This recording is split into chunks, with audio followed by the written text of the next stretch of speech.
Hello again everyone, this is Pistol Crossbow Fan, and I've finally got round to making the next part of the videos about my air guns. As promised, this next one was going to be about my Bsa Lightning XL Tactical, which you're looking at the moment. As the name implies, this one is made by Bsa. And it's a Lightning XL Action with a tactical stock, and the tactical basically means that it's the black plastic version, which is a very tough polymer, very ergonomic, with an almost vertical hold for your hand, for your trigger hand, with a built-in channel to put your thumb if you prefer shooting with a thumb up position. And it's very nice. When they came out, I don't know, I think it was about 2007, something like that, the various magazines gave them extremely good reviews. And at the time they were very cheap. I bought my first one of these from, I think it was Utting's, if I remember rightly, and it was just under £200 for the gun without any scope or anything. When I came to replace it with this one about 4 years ago, it was 400 quid. So I've either been done or that's how much they've gone up by. But regardless, it's a very, very nice rifle for that price. As I say, made by Bsa. It's in 177 caliber. It's a break barrel air rifle and shoots at probably just over 11 foot-pounds, so it's legal limit. And the extras that I've put on there, let's start at this end. First thing I do when I get one of these, like I did before and with a mate's one, is to get one of those put on the front, on the built-in silencer.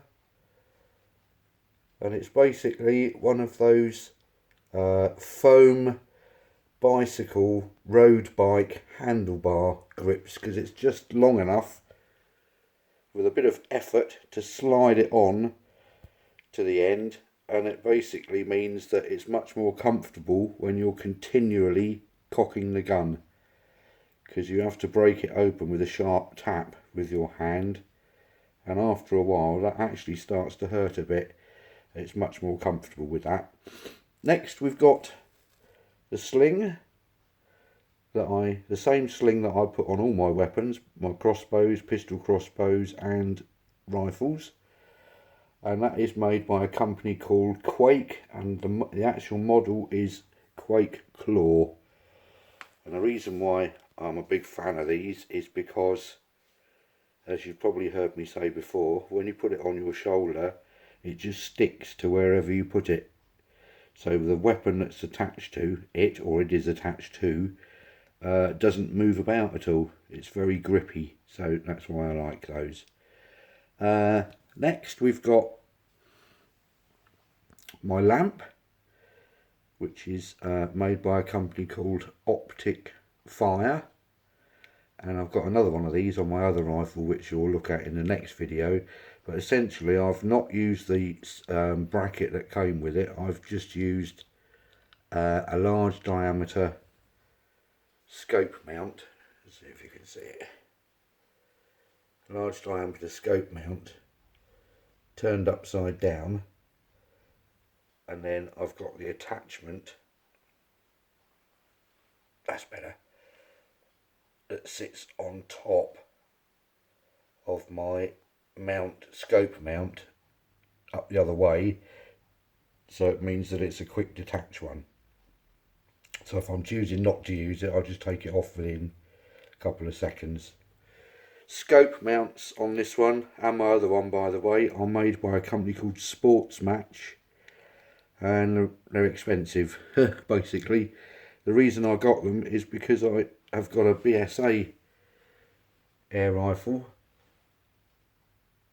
The rail which the mount's attached to is wider than on most other air guns, and I couldn't quite work out all those years ago when I first got into air rifles why the scope attached to the rail would, when you looked at the rifle from above, be off to one side. I just couldn't figure it out until I suddenly realised that Sports Match, amongst one or two other companies, make scope rings specifically for BSA guns, and I bought these over the internet from a chap called Michael Tawn, spelt T-A-W-N, Airgun Supplies, and he's up in Cambridgeshire.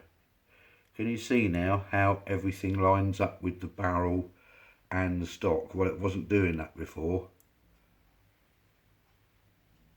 Before it would be sloped off to one side, as I say.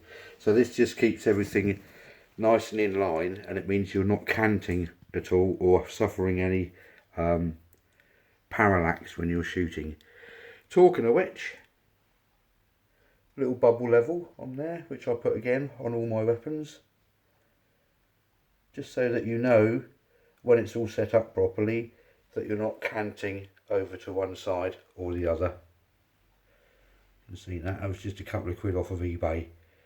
It's very small, compact, and just comes with like a little scope ring of its own, and you just nip that on there, and that's that. The scope itself is made by Hawk, and it's a Vantage. Let's get this right.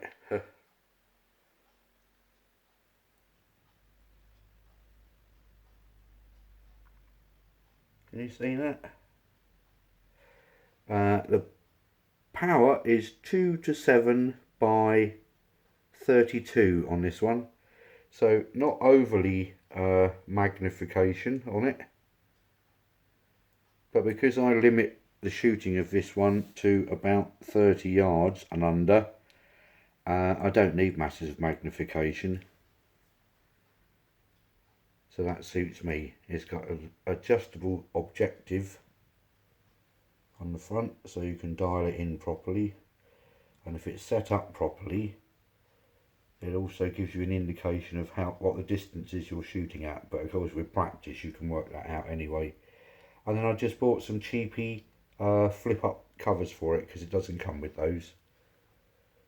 Just makes life a lot more easy really when you're out in the field. So yeah, that's about it really. Pellets, it's not a particularly pellet fussy. I use everything on this really, from wad cutters, the same as on my fire act pistol, which were made by RWS.